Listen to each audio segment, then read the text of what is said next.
Ada sesetengah murid agak keliru apabila belajar ilmu tajwid di bawah tajuk qalqalah. Sebenarnya qalqalah ni sangat senang. Okey, pertama sekali, apa maksud qalqalah? Qalqalah kita memantulkan semula suara atau memantulkan bunyi apabila kita bertemu dengan huruf-huruf qalqalah yang berbaris sukun atau dimatikan. Baik, apa dia huruf-huruf qalqalah? Ada 5. Ba, jim, dal, to, qaf. Kita buat ayat bagi memudahkan kita ingat. Baju dakoto. So, baju dakoto mewakili huruf ba, jim, dal, to, qaf. So, 5 huruf ini adalah huruf qalqalah. Apabila kita bertemu dengan salah satu daripada huruf-huruf qalqalah ini, maka hendaklah kita memantulkan bunyinya.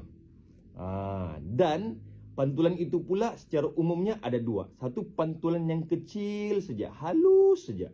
Manakala satu lagi pantulan yang besar. Jadi dibahagikan kepada 2, satu qalqalah sugro, satu qalqalah kubro. Qalqalah sugro, qalqalah yang kecil saja pantulan suaranya, halus saja. Manakala qalqalah kubro adalah pantulan suara yang besar. Sebenarnya ada satu lagi, qalqalah akbar, tapi itu saya nak sentuh, kita bincang 2 ni sajalah. Baik. Qalqalah sugro, qalqalah kubro. Qalqalah kubro maksudnya apabila kita menemui salah satu daripada 5 huruf qalqalah tadi berada di hujung ayat, maka pada ketika itu berlakunya hukum qalqalah kubro. Manakala qalqalah sugro pula, dia berlaku sebelum di hujung ayat, sama ada di pertengahan atau di permulaan. Maka itu dikategorikan sebagai qalqalah sugro. Jelas sudah? Okey. Seterusnya contoh bagi qalqalah sugro. Apa contohnya? Qalqalah sugro kan tadi dia berlaku di permulaan atau pertengahan ayat, selagi mana dia tidak berlaku di hujung ayat, maka kita baca qalqalah sugro. Bunyi pantulannya kecil dan halus saja. Kita ambil contoh. Contoh bagi huruf ba.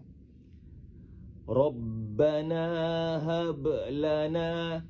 Nampak? Rabbana hab lana, hab lana, hablana. Halus saja. Halus saja pantulan bunyi huruf ba tu. Contoh lain lagi, huruf dal. Lam yalid walam, lam yalid walam, yalid walam. Dengar bunyi pantulan huruf dal tu halus saja, kecil saja. Contoh lain lagi, huruf qaf pula. Ini untuk qalqalah sugro lagi ya. Iqra bismi rabbik. Iqra bismi rabbik.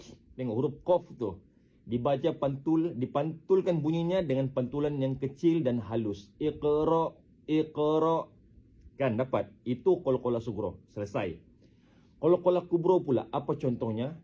Qalqalah kubro tadi ingatkan maksudnya dia berada di hujung ayat. Contoh, Qul huwallahu ahad. Qul huwallahu ahad. Dengar huruf dal tu, ahad. Kita pantulkan bunyi dal tu dengan pantulan yang besar, kerana pada ketika itu berlaku qalqalah kubro. Contoh lain lagi. Wa min syarri ghasiqin idza waqab. Waqab. Dengar huruf ba tu, kita besarkan bunyinya. Kita kita pantulkan bunyinya dengan pantulan yang besar kerana dia berada di hujung ayat. Iqra bismi rabbikal ladzi khalaq. Khalaq. Dengar huruf qa tu, kita baca dengan pantulan yang besar kerana ketika itu berlaku qalqalah kubro.